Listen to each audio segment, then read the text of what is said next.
Sir હું વાંચું છું ને, ગમે તેટલું વાંચું, હું ગમે એટલા કલાક વાંચું, પણ મને છેલ્લે યાદ નથી રહેતું. 2 કે 3 દિવસમાં મને ભૂલાઈ જાય છે. ગમે એટલો ઈઝી ટોપિક કરી નાખું, શોર્ટકટ બનાવું, પણ ક્યારેક ક્યારેક મને આ ટોપિક ભૂલાઈ જાય છે. મેં એને કંઈક સૂત્રથી યાદ રાખેલું હોય છે, પણ મને ટોપિક ભૂલાઈ જાય છે. મેં ટોપિક સર 10 થી 12 વાંચ્યો છે, છતાં પણ મને ટોપિક ભૂલાઈ જાય છે. આવી કમ્પ્લેન તમારી પાસે હે ને?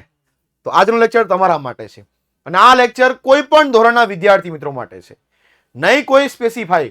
દરેક વિદ્યાર્થી મિત્રો માટે આજનો આ ટોપિક માત્ર 5 થી 10 મિનિટની અંદર તમારી વિચારવાની શક્તિ અને તમારો પ્રોબ્લેમ બંને થશે એકદમ દૂર.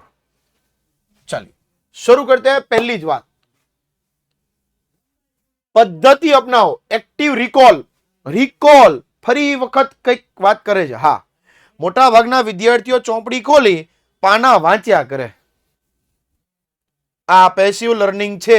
મગજને કામ આપવું પડે, મગજને કામે લગાડવું પડે. ખાલી વાંચવાથી નો યાદ રહે. એના માટે શું કરવાનું છે? સૌ પ્રથમ એક્ટિવ રિકોલ. પહેલો મુદ્દો, બીજો મુદ્દો, ત્રીજો મુદ્દો.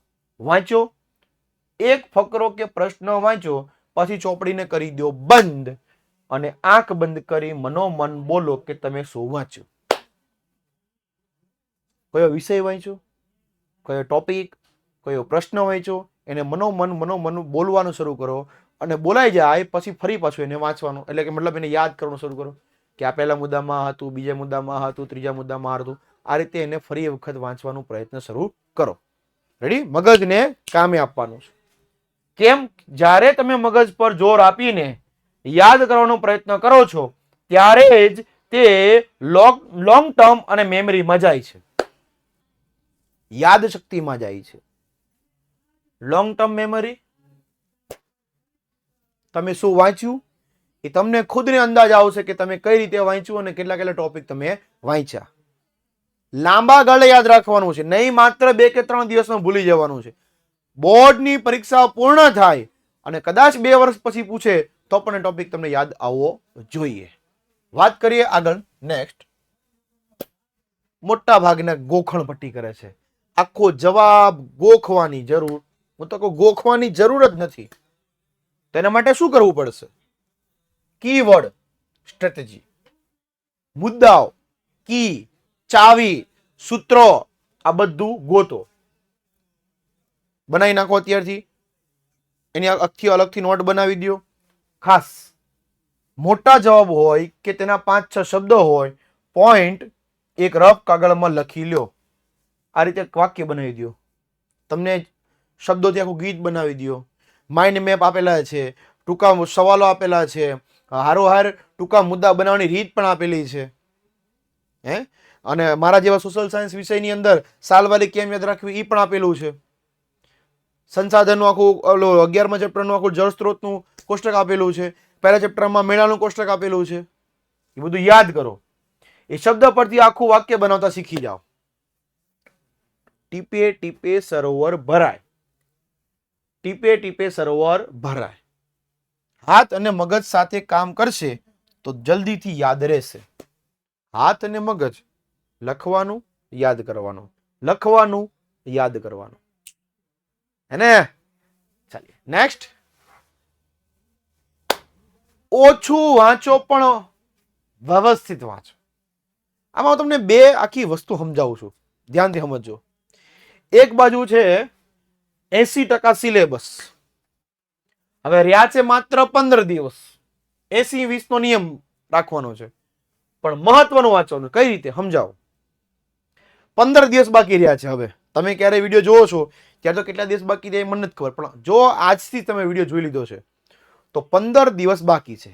હવે આ 15 દિવસની અંદર તમે શું કરશો? બધો સિલેબસ વાંચવાનો શરૂ કરશો. પહેલા ચેપ્ટર, બીજું, ત્રીજું, ચોથું, પાંચમું, છઠ્ઠું, સાતમું, આઠમું, નવમું, 10મું, જેટલા ચેપ્ટર બધા વાંચવાનો પ્રયત્ન કરશો. 80% સિલેબસ વાંચવાનો પ્રયત્ન કરશો, કાંઈ નહીં થાય. રિઝલ્ટ શું આવશે? 20%. નવું નથી શીખવાનું.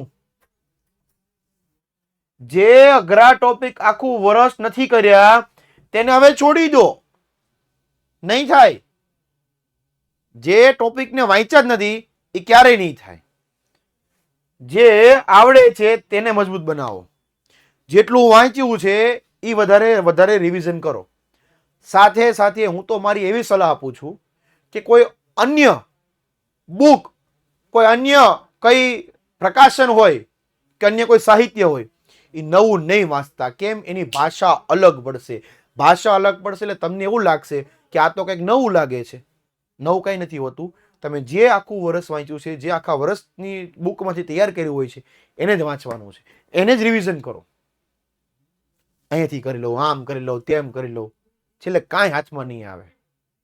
બાવાના બેય બગડે એવી ગુજરાતીમાં કહેવત છે. એના કરતાં બેટર છે જેટલું વાંચો, પરફેક્ટ વાંચો, આત્મવિશ્વાસ સાથે તમને ભરોસો રાખો કે મેં જે વાંચ્યું છે એમાંથી પૂછાય. અને પેપર ક્યારે અઘરું હોતું જ નથી. પેપરને ખાલી ટ્વિસ્ટ કરે. ટ્વિસ્ટ એટલે સવાલને પૂછવાની પદ્ધતિ બદલે. પણ જો સમજેલો સવાલ હોય ને તો ક્યારેય આ તકલીફ પડે નહીં. પેપર ક્યારેય અઘરું હોતું નથી.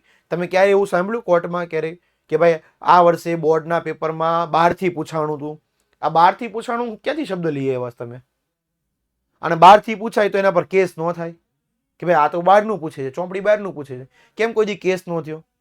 કારણ ચોપડીનું જ હોય છે, ખાલીની ભાષા અલગ હોય છે. સમજેલું હોય તો ક્યારે તકલીફ ન પડે. કરવાનું શું છે? 80% પરિણામ જોઈએ છે, 20% કરવાનું છે. પણ એ 20% કેવું છે? મહત્વનું છે. કઈ રીતે સર? કઈ રીતે? સાંભળો. બ્લુ પ્રિન્ટ મુજબ જે ચેપ્ટરનો ગુણભાર વધારે છે તેને પહેલા વધારે તૈયાર કરવાના છે. તો સર બ્લુ પ્રિન્ટ પ્રમાણે જ હોય છે ઓલમોસ્ટ 90%. રેડી? તો બ્લુ પ્રિન્ટ મુજબ જે ચેપ્ટરનો જેટલો ગુણભાર એ પ્રમાણે તૈયારી શરૂ કરો. 4 માર્કનો છે, 3 માર્કનો છે, 2 માર્કનો છે, એક ચેપ્ટરમાંથી 8 માર્કનું પૂછાય છે, 6 માર્કનું પૂછાય છે, 5 માર્કનું પૂછાય છે, એક ચેપ્ટર 13 માર્કનું છે. કેટલા માર્કનું છે એ પ્રમાણે તૈયારી શરૂ કરો. 20% મહત્વનું છે પણ પરિણામ આવશે 80%.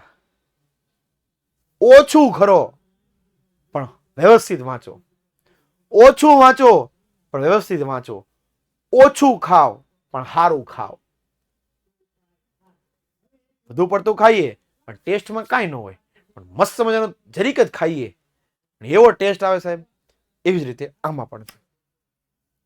ક્લિયર? ચાલો, મજા આવી? Next, revision cycle. સાયકલ ચલાવવાની છે નહીં. સવારે અથવા રાતે જે નવો વિષય વાંચો છો એ 1 કે 2 દિવસ પછી ભૂલાવાના ચાન્સીસ છે. આ તમારા વિસ્મરણ ચક્ર વક્ર આવે છે પ્રમાણે ગણિતની અંદર. તો સર થોડાક દિવસ પછી 70% ભૂલાઈ જશે. નથી ભૂલાવું? આ તારા માટે શું કરવાનું છે? રાત્રે સૂતા પહેલા તેની 15 મિનિટ માત્ર નજર ફેરવી લો કે આખા દિવસમાં મેં શું શું વાંચ્યું. મગજને યાદ આવશે કે આ ભઈલાએ તો સવારમાં આ વિષય વાંચ્યો તો આટલા ટોપિક વાંચ્યા હતા, આના પછી આ વિષય વાંચ્યો તો આટલા ટોપિક વાંચ્યા હતા. બધું મગજને યાદ આવશે કે આ વિદ્યાર્થીને આપણું જે નોલેજ છે એ છેક લોંગ ટર્મ મેમરીમાં નાખવાનું છે. યાદશક્તિ જળવાઈ રહેશે. અને ખાસ મારી એક ટિપ્સ છે કે 6 થી 7 કલાક ઊંઘ ફરજિયાત લેવાની છે.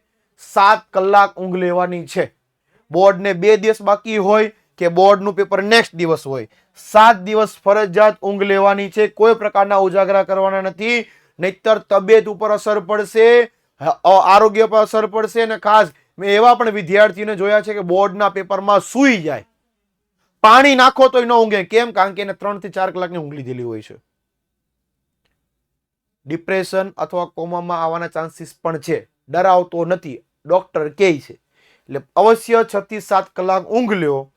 પરીક્ષા દિવસો દરમિયાન 6 થી 7 કલાકની ઊંઘ જરૂરી છે. ઊંઘમાં જ મગજનો ડેટા સેવ થાય છે.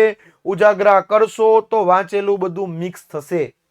6 થી 7 કલાક ફરજિયાત. સવારે વાંચો છો તો વહેલા સૂઈ જાઓ અને રાત્રે વાંચો છો તો સવારે. રેડી? યાદશક્તિ વધારે રહેશે. ચાલીએ, આ પ્લાનિંગ. નેક્સ્ટ, ડરને ભગાડી દો.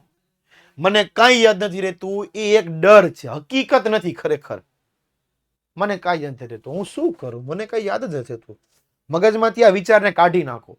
એના માટે ધ્યાન કરો, ભગવાનની ભક્તિ કરો, પૂજા પાઠ કરો, 5-10 મિનિટ ફ્રેશ થઈ જાઓ, દીવાબત્તી કરી દો. તમે જે ભગવાનને માનતા હોય, જે અલ્લાહ ઈશ્વર જેને માનતા હોય એની પૂજા કરી લ્યો. બીજું, જ્યારે પ્રશ્નપત્ર સામે આવશે ત્યારે બધું જ યાદ આવી જશે. આત્મવિશ્વાસ રાખવો જરૂરી છે કે મને આવડે છે, મેં દિલથી મહેનત કરી હતી, આખું વર્ષ મહેનત કરી હતી અને મને આવડશે આવડશે ને આવડશે જ. મારી ટિપ્સ છે કે જ્યારે પણ એવું લાગે કે બધું ભૂલાઈ ગયું છે ત્યારે કોઈ એક સહેલા વિષયનું પેપર લખવા બેસી જાઓ. આનાથી આત્મવિશ્વાસ પાછો આવી જશે. રેડી? અથવા માતા પિતા સાથે કંઈક વાતચીત કરી લ્યો.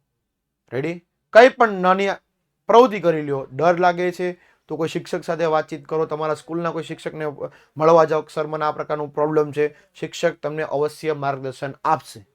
રેડી? ચાલીએ. અને મારી છેલ્લી વિદ્યાર્થી મિત્રો માટે એક સંદેશો છે કે તમારું આખું પુસ્તક યાદ રાખવાનું નથી, માત્ર પુસ્તકના મુદ્દા યાદ રાખવાના છે. આખી બુક ક્યારે વાંચવાની નથી. આખી બુક ક્યારે વાંચવાની નથી. માત્ર કીવર્ડ, કી પોઈન્ટ અને પોઈન્ટ ટુ પોઈન્ટ મુદ્દા યાદ રાખવાના છે. ગભરાયા વગર લખીને અને બોલીને રિવિઝન કરશો તો 100% યાદ રહેશે અને રહેશે જ. એમાં કોઈ શંકાને સ્થાન નથી. અને અંતે તમામ વિદ્યાર્થી મિત્રોને બોર્ડની પરીક્ષા માટે ખૂબ ખૂબ ખૂબ ખૂબ ખૂબ ખૂબ શુભેચ્છાઓ. બેસ્ટ આપો, બેસ્ટ તૈયારી કરો અને તમામ વિદ્યાર્થી મિત્રોને best of luck, best of efforts. Thank you very much.